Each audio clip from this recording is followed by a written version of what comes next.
here.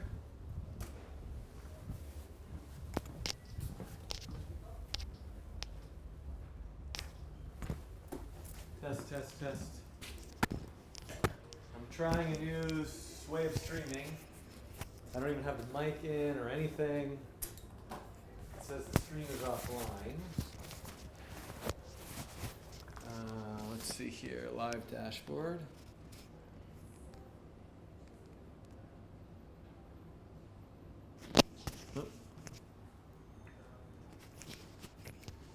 Is anyone watching this? 0 people. Come on, somebody tell me if this is working.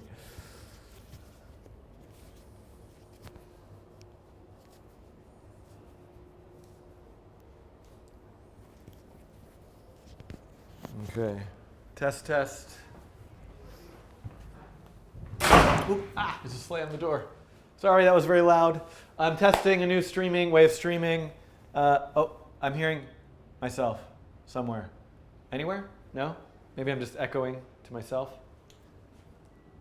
Hello? Hello, hello, hello? Echo, echo. Okay. Great, I see. Great. Thank you. All right, so you hear me. Look, so actually I'm using a new version of Wirecast, which I have here, and that's why I have this like infinite zoom thing. But I'm trying to see how far behind the stream is. So I'm going to make a funny expression and face and then count, see how long till I see it in the actual, see how long the delay is. So here we go. 1, 1,000, 2, 1,000, 3, 1,000, 4, 1,000, 5, 1,000, 6, 1,000, 7, 1,000, 8, 1,000, 9, 1,000, 10, 1,000, 11, 1,000, 12, 1,000, 13, 1,000, 14, 1,000. So about 14 or 15 seconds is the lag between when I do something and you see it. Okay. I have only 35 minutes. I swear I'm hearing myself back audio somewhere. Hello? But I don't know where that's coming from. I got like 3 different machines in here all doing different things. So one of the things I need to do here is I need to actually also set up my recording output. Okay, that's fine. The quality may be affected for a second. Record to disk. Okay, and then, no. ProRes 720. 16 by 9. I don't know. Let's just see what that does. More options. No. Sorry, I'm like live configuring my Wirecast here. So apologies for that. I should have done this in advance. Shoot. Record to disk. More. Let me try. Add. Record to disk MP4. Let's try that. Okay. Yeah, this is what I want. Perfect. I want to compress it. Here we go. So I don't want this one. I want this one. I want it to go to the desktop. And I want it to be called ICM 2015. Save. And okay. So, oops, no, don't close this. Close this. Okay, hi everybody. Google. I'm smaller than I usually am. I made myself a little smaller and the green screening isn't perfect. I should fix that. And I swear I'm hearing myself. Feedback coming out of somewhere. Which computer is that? Maybe it's this one. Hold on, I think I know which one it is. It's the Wirecast. Okay, I need to log back into Wirecast, and I need to go to this computer and turn the volume off. And that should do the trick. I no longer hear myself echoing. Excellent. There are 2 people watching, which is good because I'm not doing anything. And I've got all sorts of analytics. I've got a permanent URL, stream options. I could play an ad. Let's see what happens if I play an ad. You guys tolerate this for a second? All 2 of you are watching. based on some complex criteria, some of your viewers will see an ad. Just keep streaming.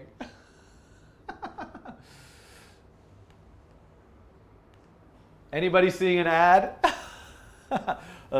Is the volume okay? All right. Okay. So actually, I'm going to come back to what I was doing. So I was making some videos before, and I was trying to get something to work. And my problem is I didn't update p5.js. I thought I did, but I didn't. Okay, hold on. I'm fixing something. Today, copy it over here.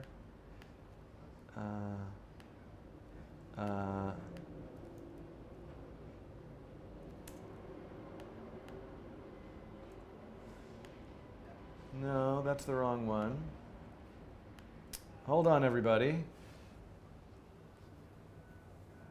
And the volume is cool.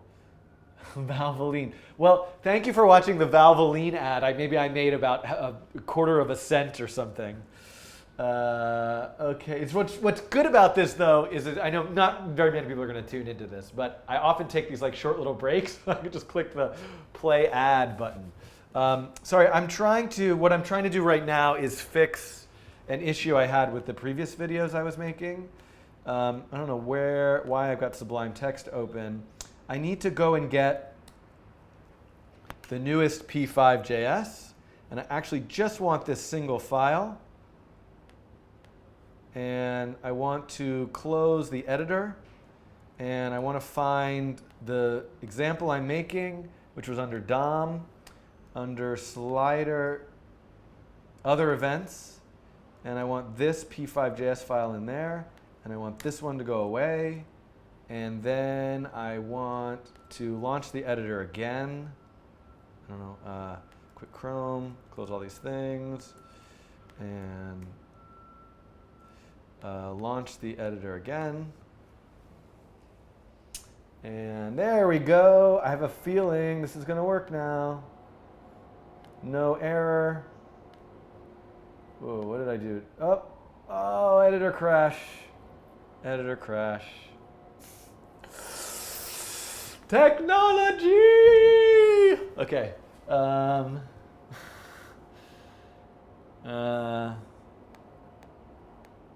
thought, Lauren McCarthy, are you there? Maybe she's in the hallway.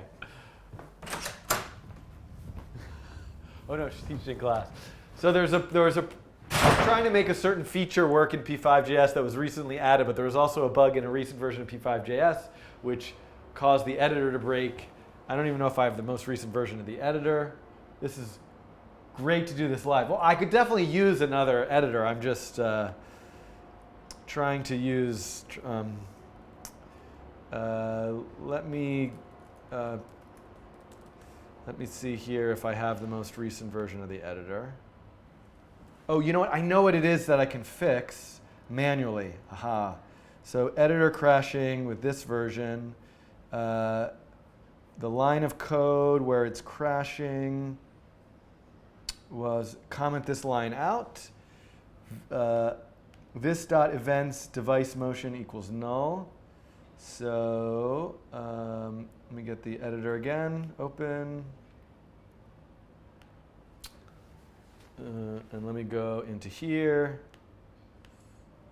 find. Yeah. Let's just comment that out. Oops. No.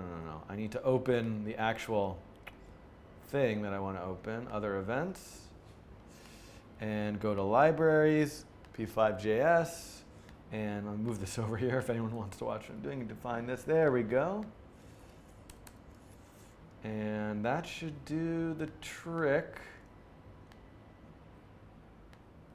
Doesn't crash, and this, what was it? There we go. Success. Nobody cares, but I recorded a video earlier today, which was like 20 minutes long. 10 minutes of it was trying to debug this problem.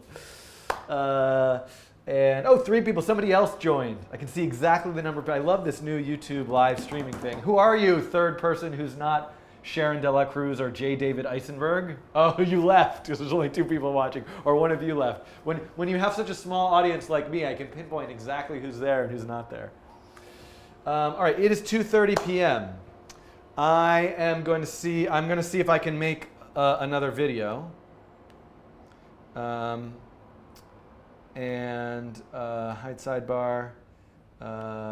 Actually, show sidebar. I'm going to close the browser here. So this is where I am. This is my list of videos. I'm going to see if I can do a CSS video. So this video number 6 here is the one that was a total sort of failure, and I should go back and re-record it or do it in a different way or leave it as it is and record an extra little section that fixes it. But in the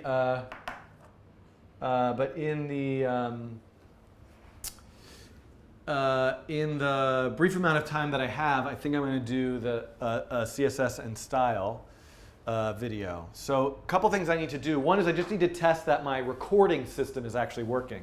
So I'm going to do that for a second, and I'm going to hit record. And then I'm going to dance around and sing. What's the song that I've... there's usually a song that I sing. I don't know what it is. Never mind. No singing aloud. I'm going to go over here. Frère Jacques, Frère... Oh, I'm not over here. There we go.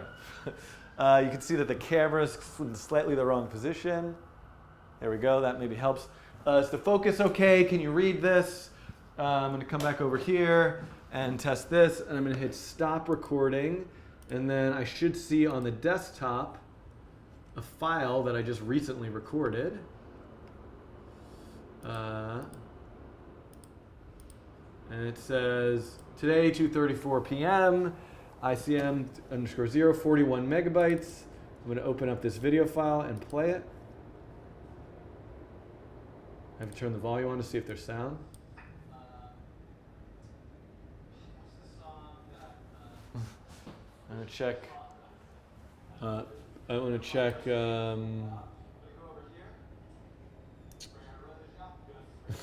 Oh my God, I'm losing my mind. I shouldn't live stream when I'm just like doing testing, but I have to test that this new way works. Show movie inspector. 30 frames per second, 1280 by 720, data size, data rate.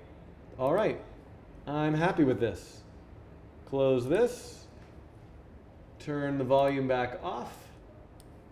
Close, close. So who is there interested in the topic of, more comments below. Only one, everybody left. One person. Who are you, one person who happened to left their browser open by accident? Okay, let's see here.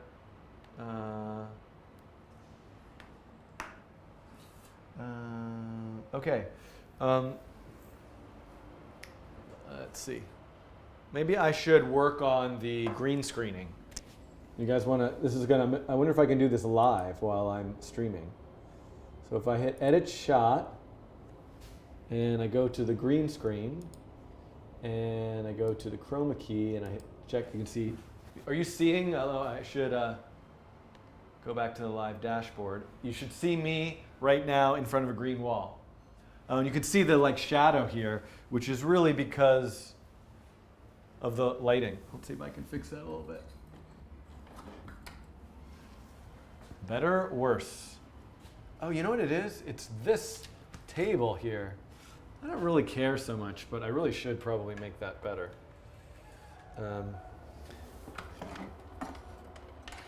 I have a light that I think just needs to point up more. So if I put something under it, like a book, I'll do anything to not have to record a video about CSS, apparently. This is an empty box. Let's do that. Ooh, that created a strange new shadow. Probably just need to put it over here. And now I'm going to trip on myself. I also, oh, look at these weird extra shadows. I'll work on this later. Good enough for now. That's a little bit better, a little bit better, a little bit worse. Who knows? Let's go back to use chroma key, and I see. And now if I do this, okay, no. Defaults. Pick color key with the mouse.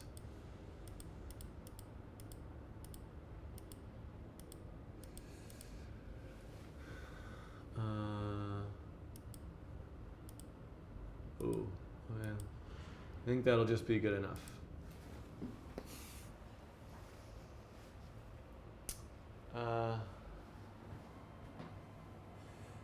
Yeah, seeing in front of the text, not pure green. It's you. Okay, let's see. Do I have time? 2:39. I have 20 minutes. Shall I make this happen? Yeah. Okay, I'm going to do something about CSS. CSS style. So I just want to make an example a little bit from scratch. I'll leave the button. Get rid of the slider in the input field. I'll leave the background color variable. I will get rid of this canvas event stuff.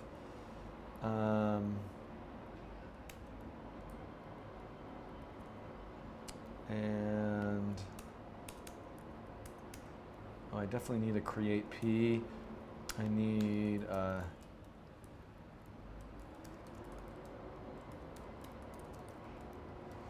and I'm going to get rid of all these events, and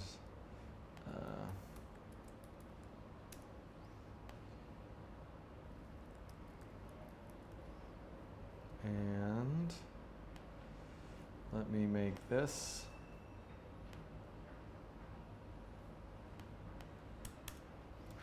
like this, and oh yeah, this doesn't look so great, the green screening.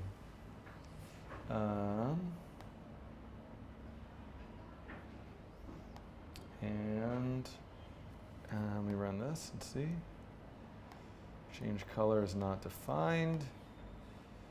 That's the problem. Let's see how far can I get away with this. Okay. Change color is not defined. That's all right, I don't need an event right now.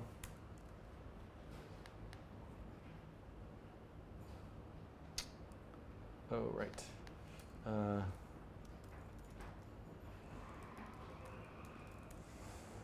And there we go. Okay, I have this web page.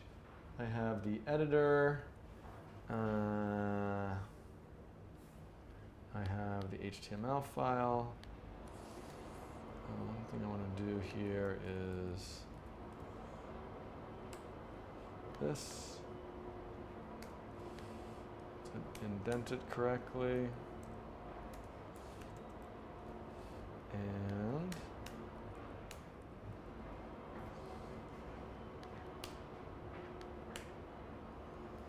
okay, now getting ready here to make this video. The green screen got a little better. I think it has to do with how much sunlight is coming in here. It was working so much better this morning because I had the sun. And this shadow here, which is really, where's the shadow? Oh, it's over here. But this is a table. Oh, you know what I can do is I can just make myself, I know what to do. You don't need to see so much of me. I'm going to move myself down a little bit. There you go. Myself over. Move it this way. Move myself down. And that's going to help. Did that not change anything? Riveting. I'm sure you guys just can't stop watching this. Right? If I do that, right? How come it's not updating? Maybe it can't update live.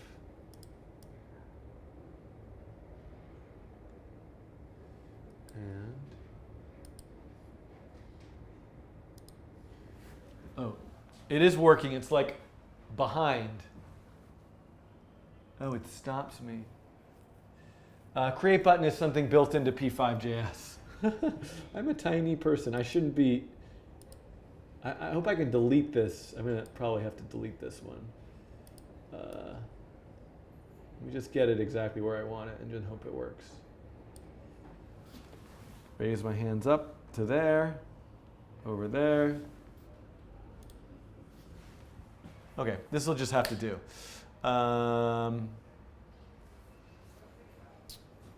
Yeah, the shadow keeps coming and going. It's getting better and worse, depending on the light that's coming in from outside. 243. Okay, I'm going to try to make something happen. Let me look at my list.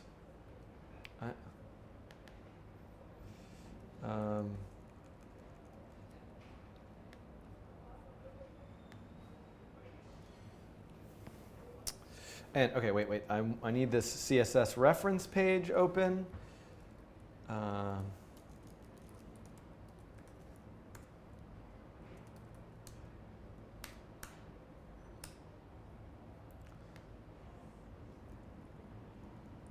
I go to like background color.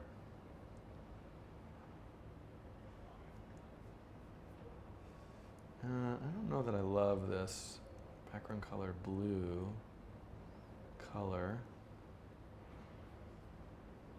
units. Ugh. I'm like, this is not my, okay, hold on. Mozilla CSS reference. Let's try this.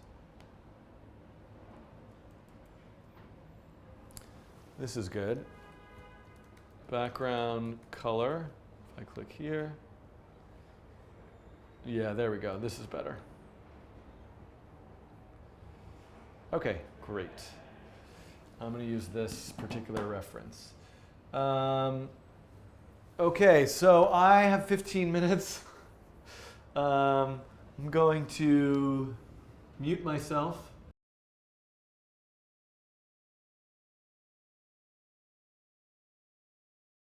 I'm going to record a video in 2 minutes. I'm going to mute myself and be right back.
Okay, I'm back.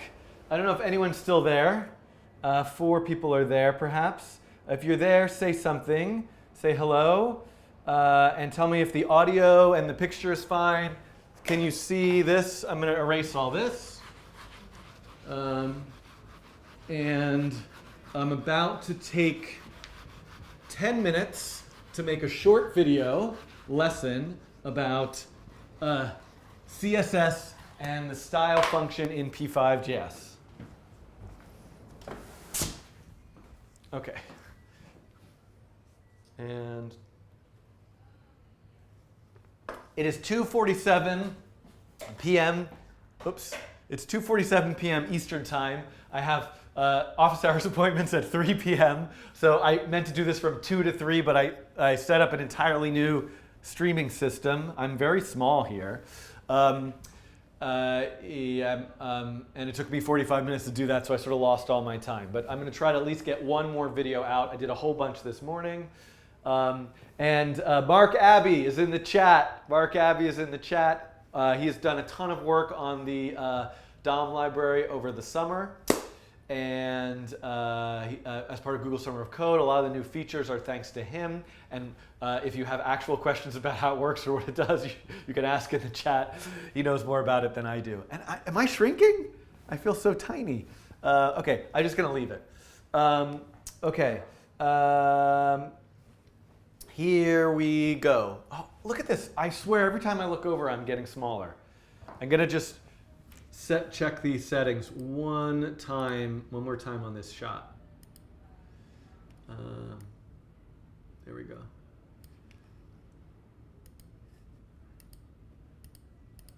I see. I have to click in and out. Okay, I got a lot of shadow and a lot of issues going on, but it's such is life. I need to, the lighting somehow in here just totally changed, but here we go. I only have 10 minutes now. If I keep talking, I'm going to lose all my time.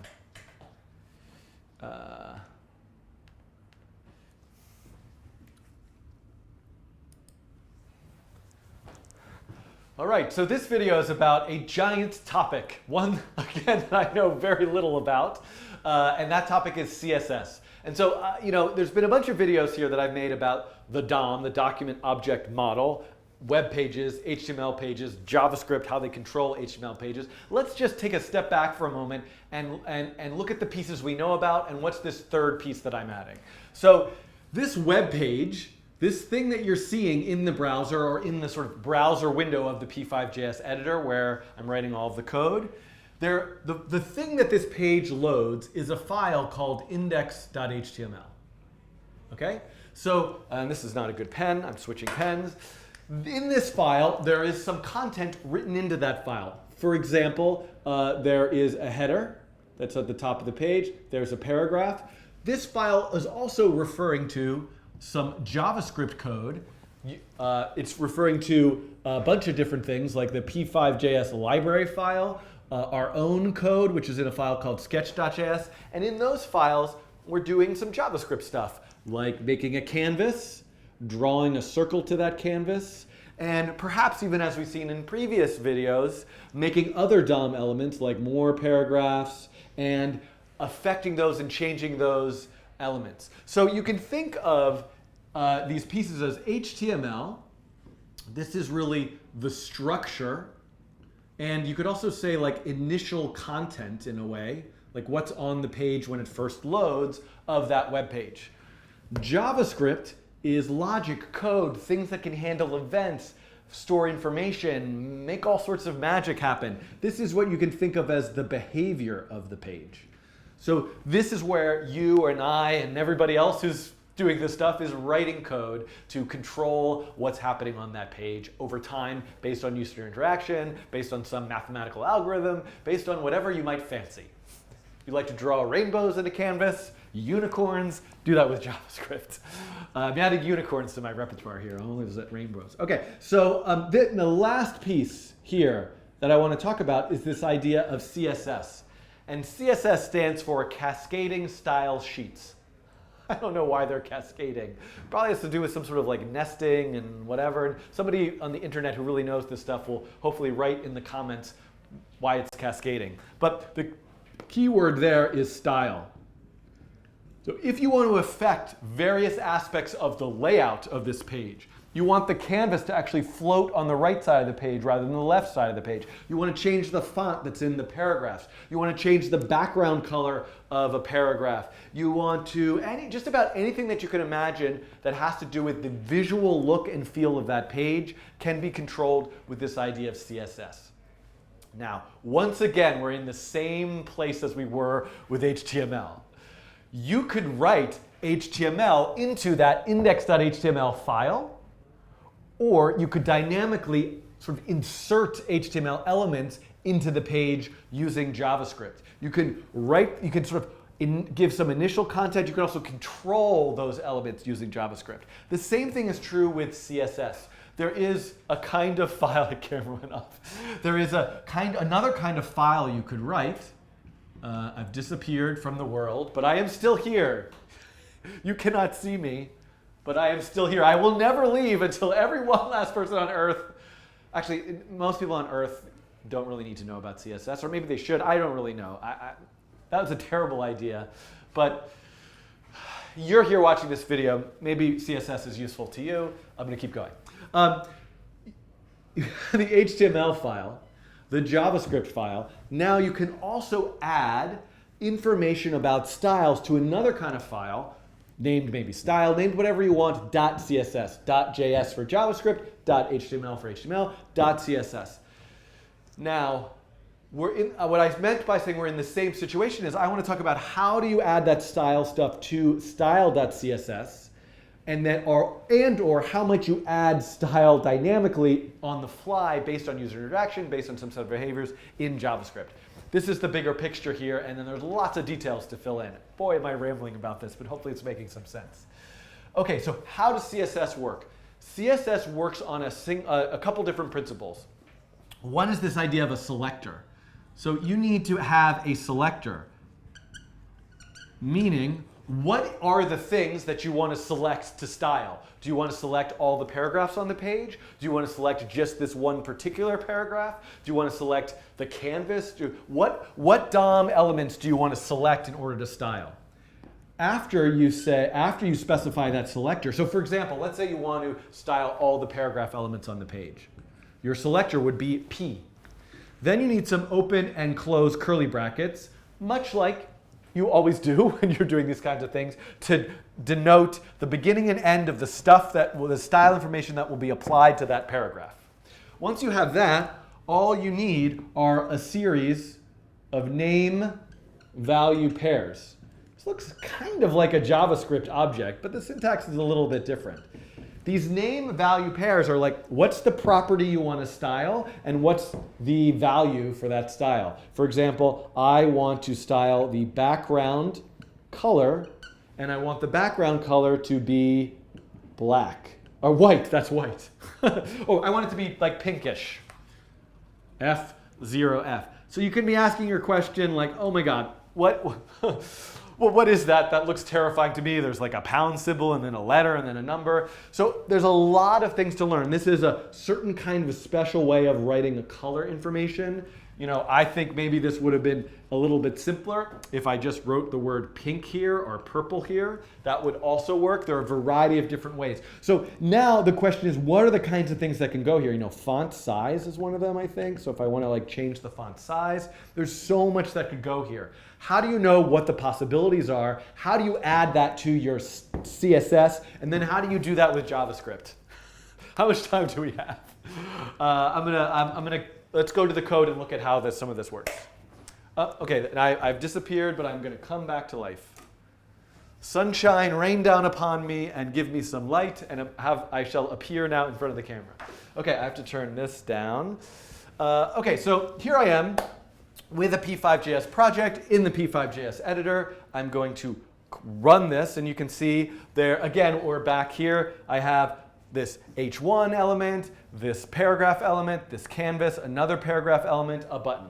Some of these elements are written here into the HTML body, right? In advance, these are HTML elements that appear on the page as soon as it loads.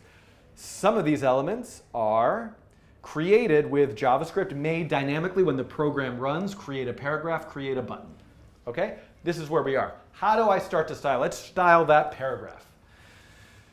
Okay, so actually, what I'm going to do, even though I said over here, come back. Even though I said over here, I'm going to create a separate CSS file. I'll do that in a later video. What actually, this button's a little hyperactive. What actually I think I would like to do is show you how you can actually add CSS style information directly into the HTML page. So inside of this head tag where I'm referring to JavaScript files, I could also potentially refer to some style information. So what's that syntax? Paragraph. I want to select all of the paragraphs on the page and assign them a background color, which is purple. I wish I could type rainbow there. Do you think it works if I type rainbow there? I doubt it. Okay, so now if I save and I run this again, we can see, look, this paragraph element has a purple background. This paragraph element has a purple background. You know what? It's very hard for me to see the text. So I think if I say this, color, it refers to the color of the text inside the paragraph, I think. And now you can see I have white text with a purple background. It looks a little crowded in there. So something that I might add to this is some padding. And how much padding? How about 8 pixels, px for pixel? So I'm going to do this, and look at this. I've got some nice padding now. So this is the basic idea of CSS. I need to select something on the page and then give it some properties. What's the property? What's the value? What's the property? What's the value? How do you know what all these possible properties are? Well, you need to look this stuff up. You could get books. You can watch other videos where someone really knows about CSS is talking about this. And this is where so let's look for this briefly in a moment. And I have a couple more minutes left.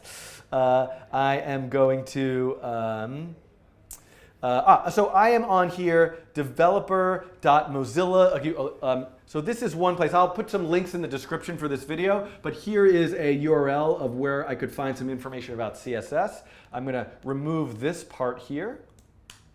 This is a CSS reference. There's a tutorial. There's demos.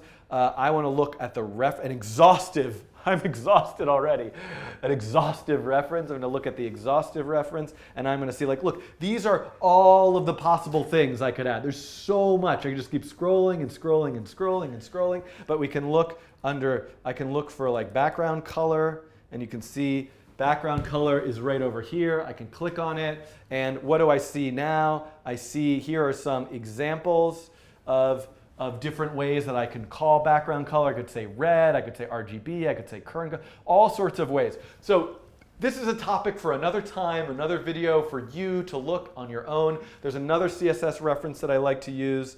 If I could find it in my history here. I think it's this one, right? So I'll include a link to this. This is a nice reference of all sorts of possible parameters in CSS. The things that I want to focus on in my videos is less about the full encompassing of all of the CSS reference and more about two things. One is how do these selectors work? What are other ways that I could specifically address a single paragraph or only some paragraph? There's a lot of ways you can use these selectors, so I want to get to that. And the other thing I want to get to is how do you do style dynamically in JavaScript? So with p5.js specifically. So let's take at least another video. One of my future videos, I'm going to talk more about selectors. But in this particular video, I want to look at the style function. So here, if I come back, if I quit Chrome for a second and I come back to this, we can see that these particular elements, now these paragraph elements are all styled based on the hard-coded style information that's in the HTML file inside of the style tags. But another thing I can do is right over here, I can, for any element that I create with P5, and later I'm going to show you any element that I access in P5, whether it was created or not, I can call a function called style, which then requires just 2 arguments. What are those arguments? The name of the style property, the value of the style property. So if I were to put right here in quotes, background-color, and then I were to say in here in quotes, pink, you can see, look at this. This particular element is still getting the style from the HTML page. This particular element, whoop, I'm not there. This particular element down here is getting the style from my code. So when I apply a piece of styling dynamically in code, it's going to overwrite the style that was originally set up in the HTML page. So there's a lot of pieces here, and for you, essentially, if you're following these videos along, what I would suggest you do is try adding some style to the HTML file in the same way that I did here. Try adding some styles this way. What other tags might you reference? Try adding some styles this way. What happens if you add styles to other kinds of elements that aren't just paragraph elements? And lastly, and I'll do this for you really quickly, set something style with an event. Okay, let's think about this. For example, what if I were to say button.mousepressed change style, right? So now I am attaching the change style event to the press of this button. And what is that change style event? It's a function that I need to write, right? The code inside this function right here will execute when I click the mouse on that button. And maybe I'll change the text style to pink. And maybe I'll give it a lot more padding, because who doesn't love padding? Jazz hands. I don't know. I feel like that's JavaScript the musical. That's my first song. Who doesn't love padding? You with me on that? Okay. So now, if we look at this, everything's got its default style. I'm going to trigger that event. I got some more padding and a pink background. So, and maybe what I want to do, I got to do a little bit more. Say text mouse over, change style. Whoops. And then I'll say button. I'll say text mouse out, revert style. And what I can do here, and I'm just showing you some other things. Revert style, and background purple, padding 8 pixels. So let's take out the button event for a second. I'm using mouse out and mouse over. I mouse over, I mouse out, I mouse over, I mouse out, I mouse over. That's a very rhythmic. So you can see here that you can start to highlight things, make things happen based on button presses, based on mouse over, mouse out, based on the movement of a slider, as we saw in the previous video. So many possibilities. So now you have something to work with. Try adding some style to the HTML page. Try adding some style using the style function. See what types of elements, what types of designs you can make. And I'm going to come back and look at this again and again and again in several videos, looking at other different types of scenarios with more events and more ways of selecting elements, which classes and IDs is the topic for that. And just as a reminder, go and look in those references that'll be linked below as to where you can find all this stuff. So I'm 5 minutes over time. Not that that is relevant to you, especially if you're watching this sometime in the future, like in the year 2000. That was a while ago, I guess. But in my childhood, the year 2000 seemed like very far away. The year 3000? Is anybody watching this? If you're watching this in the year 3000, please go and get my brain out of that cryogenic thing that it's in. And I don't know. Do something with it. Talk to me about rainbows. Okay, goodbye, and I'll see you in a future video. I have to hit stop now. Okay, live stream. I don't know if that came across and worked. Anybody? There's some discussion here. So thanks for, I've got to go, unfortunately. I'm going to try to do some more live streams as soon as I have some more time. I've got a long list of DOM manipulation videos to make, and also I have a whole bunch from this morning that I need to upload and correct because there were some problems in them. So goodbye for now. Please be in touch, and I hope to see you all again in this weird, strange context that is this live streaming thing. Okay, how do I stop this? I wonder if I just hit settings here? No. Oh wait, look, I'll play an ad. Who wants to watch an ad while I wait to figure out how to stop it? No, I won't do the ad right now. The stream is public, advanced settings. Maybe I'm just supposed to stop it from clicking a button in Wirecast. So I'm going to do that. Okay, I'm going to click this button. It's definitely going to shut off. Goodbye.